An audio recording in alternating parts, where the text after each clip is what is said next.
Okay, what are we going to talk about? Anything. Listen, I've had quite the day. If y'all have questions, drop them in. Oh, by the way, I was thinking, and maybe I'll like fucking, um, I'll plug this. You know that Tyra Banks, America's Next Top Model, documentary is coming out on the 16th, which is a Monday, and I'm thinking that we should watch it together. That we should like press play at the same time and we should watch the America's Next Top Model doc together. What do you think? Would y'all join me for that? Anyway, would y'all be down for that? I don't know, a little watch party. We could just be kikiing and talking together. I don't think I'm allowed. Oh, my knees. I don't think I'm allowed to show you the doc, or like I don't think it might be a copyright if I like show you the screen at the same time. But we could watch it together and we could be in the chats and whatnot. So I put it in my calendar. So you put it in your calendar. February 16th, we're watching the America's Next Top Model documentary together. Because my favorite part about that, what's that noise? Oh. Like if we hear a noise, we go, what? That my favorite part. Okay, yes, Kaylin, you win. Okay, perfect. My favorite part about that documentary trailer is Tyra Banks saying that we asked for her to do what she was doing. Girl, what do you mean? I was like 10 years old, girl. I was just watching. How did Tyra blame us for her fuckery? Oh, we have to watch it together. Okay, so February 16th, put that in your calendar right now. We'll do it at 5:30 Pacific, which is 8:30 Eastern. I did that math. Okay, we're going to watch. Hey, Josh, just so you know, if you just joined in, I'm saying that on February 16th, in 2 Mondays, we're watching the America's Next Top Model documentary together on Netflix. So if you don't have Netflix, which I'm sure you all do, get your little free trial and then cancel it right after, because what the fuck? Okay, by the way, last night, so I've been watching a lot of movies. Y'all like, what are we talking about? I've been watching a lot of movies. And last night I watched Shrek. Have y'all seen Shrek? I haven't seen Shrek since the first time I saw it. And I realized it's because that movie is low-key gross. Now listen, it's a great movie, but I can't, like, that nigga was nasty. That ogre was a little nasty, but it was a beautiful moral of loving yourself and not being, wait, Josh, you ain't never seen what, Shrek? Josh, you ain't never seen Shrek? Yo, Shrek is a classic. It is Eddie Murphy, Cameron Diaz, and Austin Powers. With Mike Myers. My God.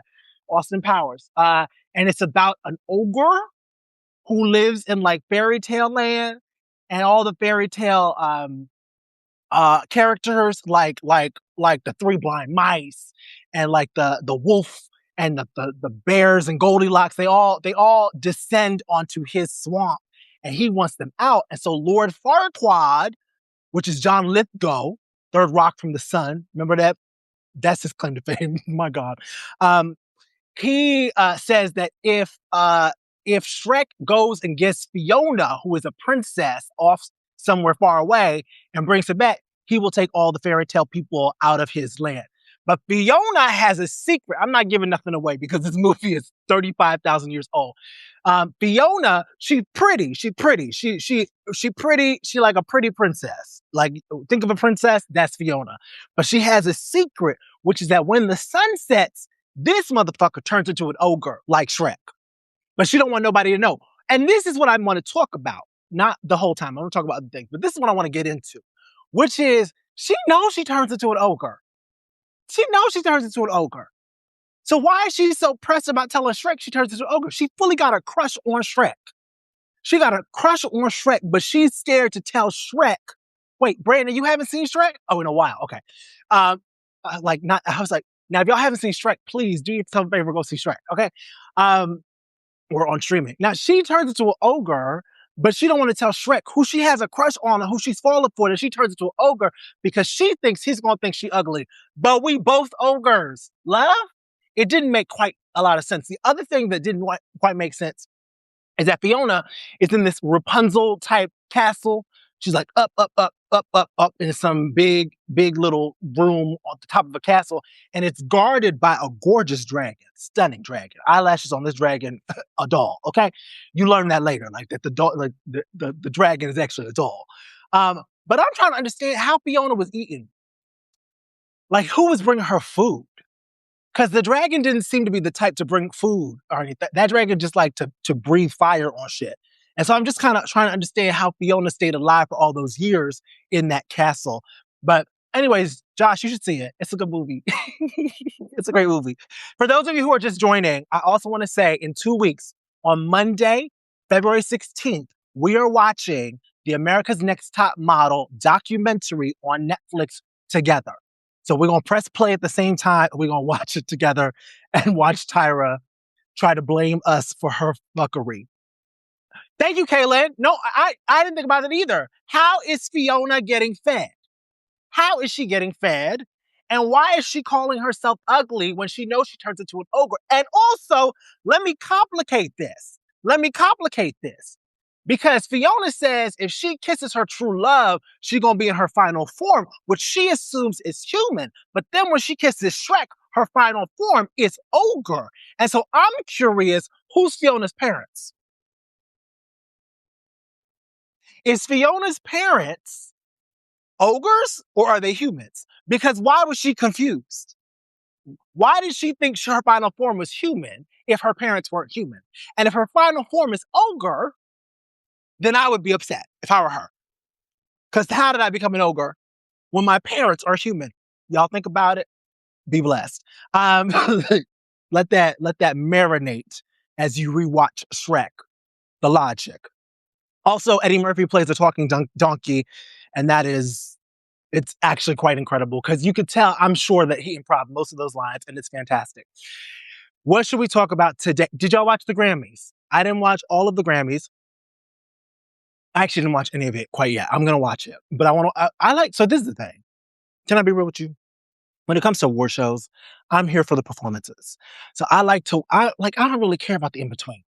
You know what I'm saying? I'm like, okay, yeah, you going like, it's great. It's a bunch of famous people giving each other awards. And I love that for them.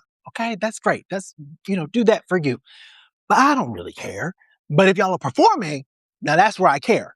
So I like to wait until the day after to then watch all the performances, but I hadn't had the time. But this morning, I watched me some Lauryn Hill, that 11-minute D'Angelo tribute with every fucking R&B singer who ever lived. Shaka Khan, John Legend, Lucky Day, Bilal. Oh my God. And Lauryn, the motherfucking Hill.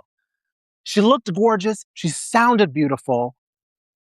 And like, no shade. She was there. Hey. No shade. She was there. She was on time. She was ready. And she looked stunning. That's my girl. Fuck what everybody says about Lauryn Hill. Lauryn Hill I don't think anyone says anything bad about Lauryn Hill. But she's the queen. She's the GOAT. She's incredible. Were there any performances that y'all liked? Wait, Josh said, I know the dude who did some storyboarding for Shrek. Oh, you do? Okay. That's great. He must have a lot of money. Because there are a couple Shreks. There's Shrek 2. Isn't there a Shrek 3? There's Puss in Boots. Hi, India. I'm just saying hi to whoever joins. How y'all doing? Oh, the other thing I want to talk about is threesomes. Because somebody was talking, which I'm going to drop a Substack on Friday about threesomes. Because okay, here's what I feel about threesomes. One, they can be so much fun. They can also be awful. They can also suck. And so I wanted to lay out some steps for if you are a couple looking for a third and how you navigate that, or if you're a third entering a couple to make the threesome. Because my first threesome, can I tell you about it? Hi, Jim. Hi, Embrace Escapism.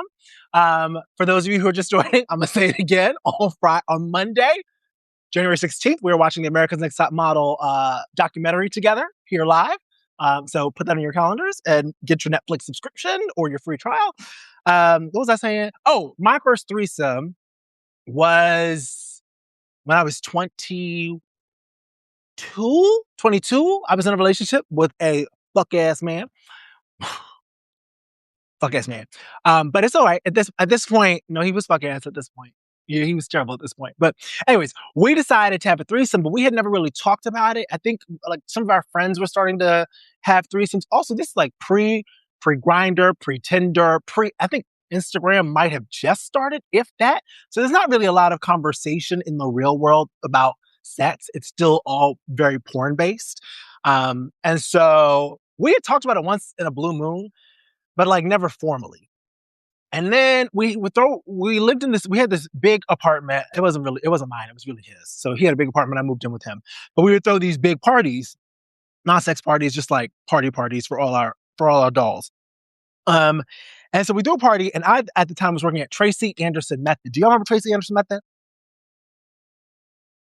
I'm gonna say everything I need to say about that place with my eyes.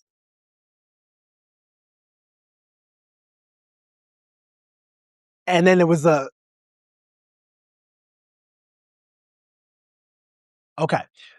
Now that we're on the same page, okay, great. So there was a trainer there. I was working in the front desk. I was a front desk manager. I've told the story. I once Beyonce went there for like a week. And I know I'm jumping all over the place. It's okay. Stay with me. Beyonce went there for like a week because she's best friends with Gwyneth at the time, was best friends or close with Gwyneth Paltrow before the conscious uncoupling with Chris Martin, because Jay-Z was friends with Chris. Gwyneth was friends with Beyonce. And so Gwyneth would get all her fancy friends to come through. Did I sign an NDA? No, I didn't sign an NDA, so I could tell you this. Okay, beautiful. Yes. They were stupid. They didn't think I was going to become somebody. So we would see a lot of famous people come through because, it's Gwyneth Paltrow and Tracy Anderson and Madonna and all those people.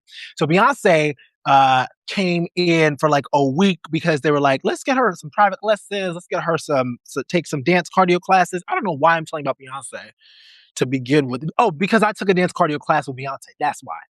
Because she came in for a private lesson. The trainer, silly trainer, I didn't mean to do that, but silly trainer, not the trainer I had a threesome with, a different trainer, was only playing Beyonce's songs. And I don't know. I would just think that like Beyonce didn't want to dance to her songs. Like that's work for her. Now she's working out. She's not like, I want to listen to remixes of my songs. So the trainer was removed. But then they were like, Beyonce wants to take dance classes. She wants to take group classes. She likes working out with people. So they emailed a lot of the staff and some of the like premier VIP clients because this gym, $900 a month. And this is 2009. I bet this gym now is whatever, $900 a month. And guess what? Half the clients never showed up. I didn't sign an NDA, right? Yeah, I can tell you, half the clients didn't show up. That boggled me. I had just graduated NYU. $900 a month for a gym and you don't show up? Crazy, but true. Anyways, so they emailed us, said that Beyonce let us take dance classes with people. So I showed up because duh. Yeah, babe, I'll be there. I'll be there. And it was so much fun. She was in front of the class. She was really nice. I will say this. When you end that class, baby, Chris, it's rent. That's rent. $900 a month. You know what you can do with $900 a month? Not the gym, love. The class ended, and the class is like jumping, dance, cardio, bands, and whatnot. If you know anything about Tracy Anderson, it's sopping wet. If I was paying $900 a month, I'd be like, y'all have me a room at this fucking gym, correct? This needs to be an office. It was also the tiniest little, anyways.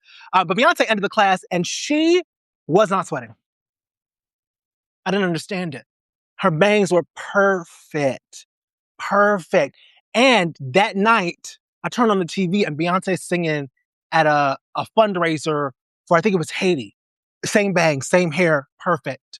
Literally, she just put on some clothes, went downtown, sang a song. I think she sang Halo. It was perfect. Anyways, back to the threesome. Are you with me? One of the trainers, we had like a little vibe. Anyway, so I invited him to come to one of the parties with my trash ex. And so the party was popping and everyone was having a good time. I'm sorry, they're vacuuming out in the hallway if you can hear that. And then the party ended and the trainer was kind of lingering. Now, I'm not really good at signs. Like, unless you tell me you want to fuck, I don't really think that anybody wants to fuck. You have to say to me, hey, I want to fuck. And then I'll be like, oh, So he was like lingering, and it's like, okay, he's still here. And then it was like clear that he was kind of into me and my trash partner. So I don't mean to call him my trash partner, but I do.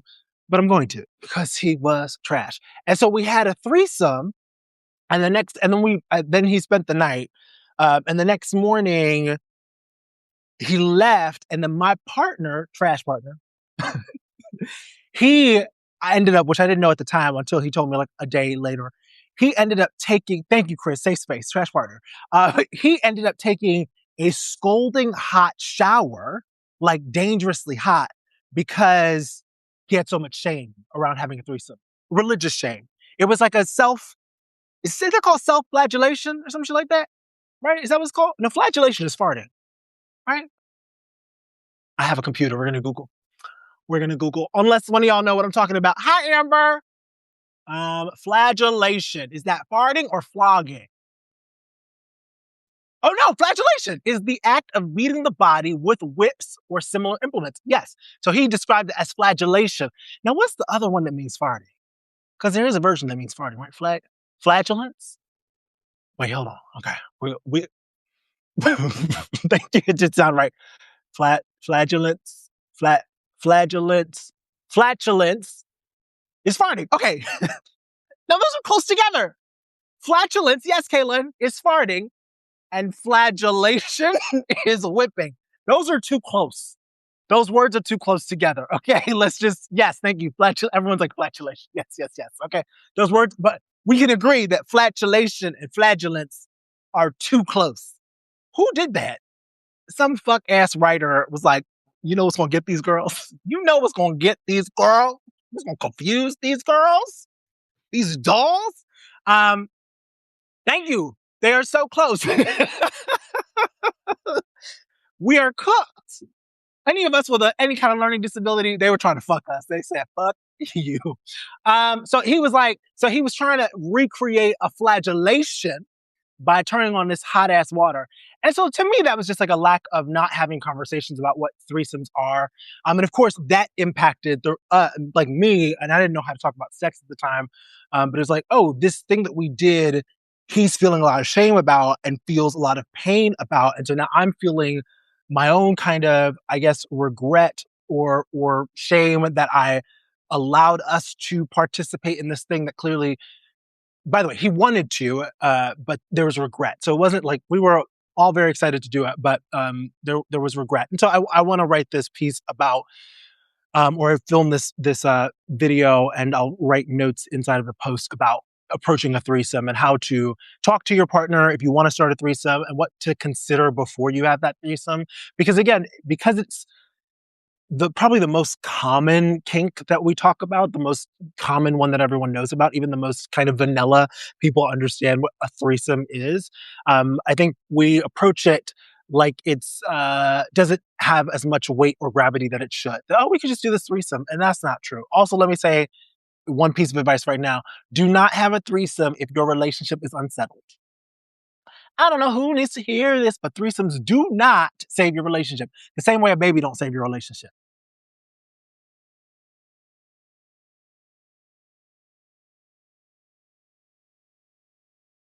Adding a third situation into your duo does not save a relationship. It actually just fucks shit up more. So we'll talk about that on Friday.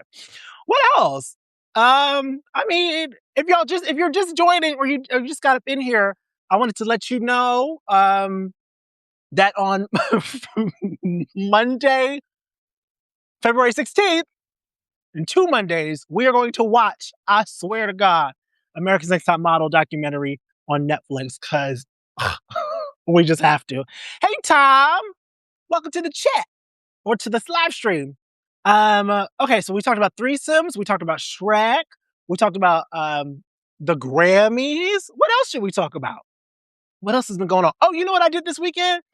I watched a shit ton of documentaries. I have some recommendations if you want.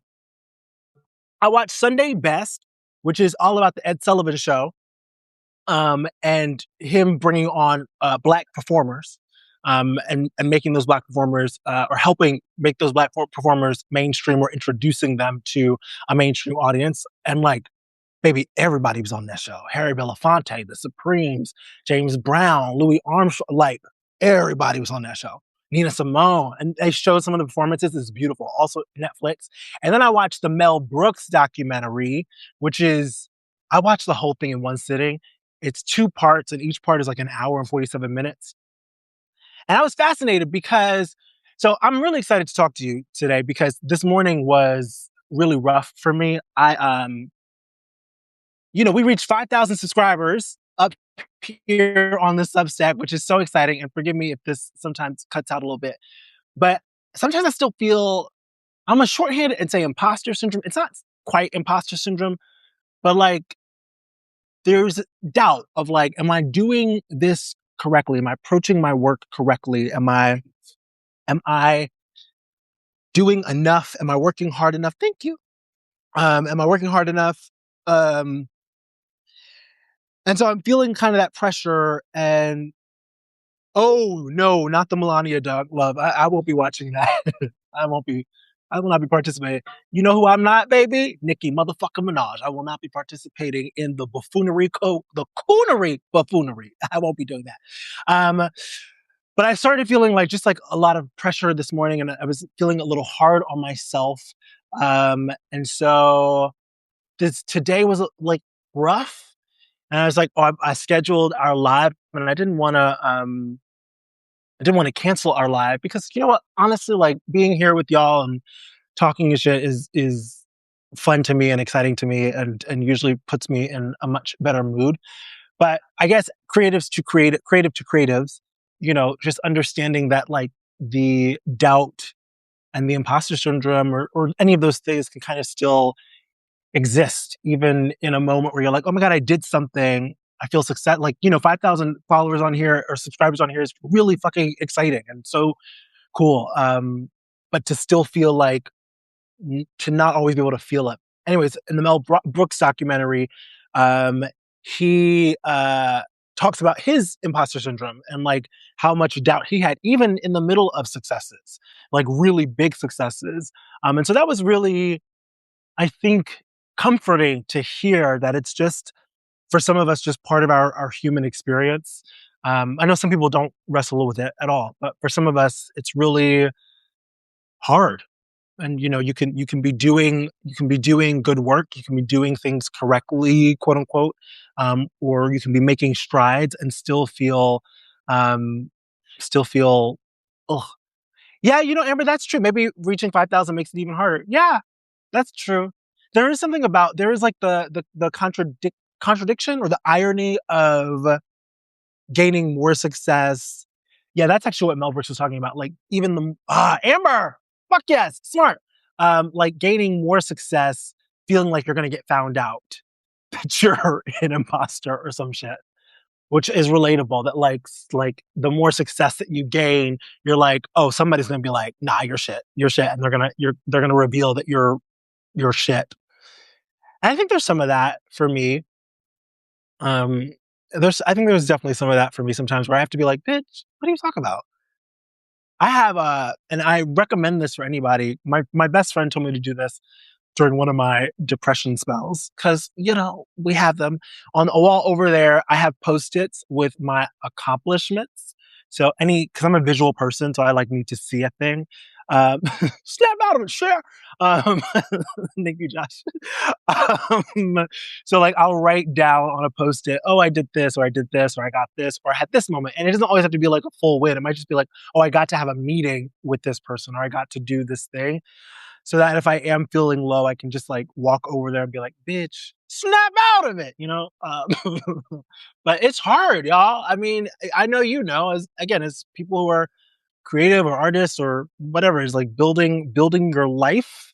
And in so many ways, like trying to go against whatever the blueprint or the social scripts are. It can feel, yeah, you can feel like, am I doing enough? Am I crazy? What did Kaylin said? This all makes sense. I feel like this is exactly what growth feels like. You are feeling the expansion and it's uncomfy and it's so real to have those doubts. What is it when you are creating your path? Yeah. Yeah. Thank you. Yeah. I think that's what this is reminding me, is that it's uncomfortable because it's new.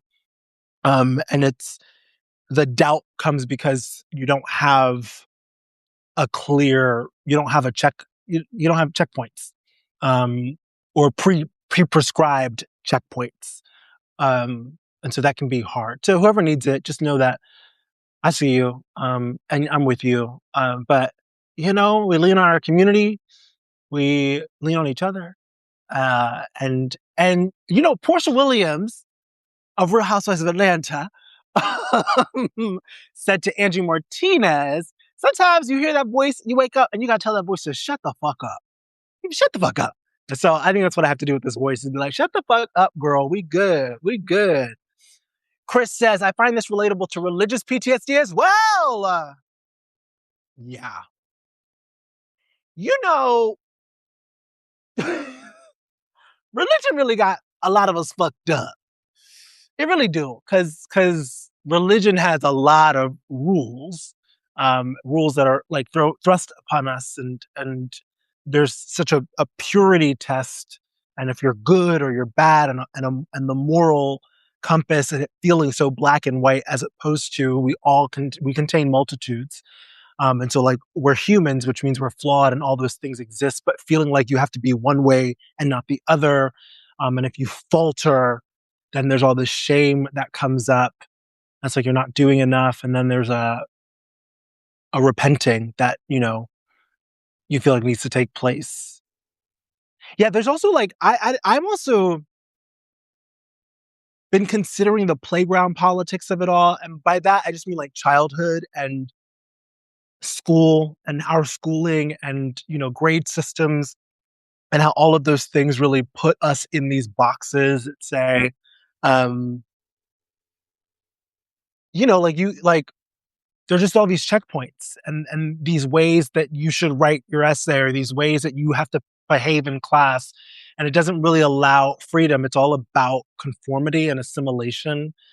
And then you go into the real world and you're trying to find your authentic self, but you've been had all this rules indoctrinated into you, and so to break out of it feels like you're doing something wrong, feels like you're about to get in trouble, like at any moment you're going to go to the principal's office. Like, I remember the principal's office being the scariest thing to me, and I might have gone once, maybe.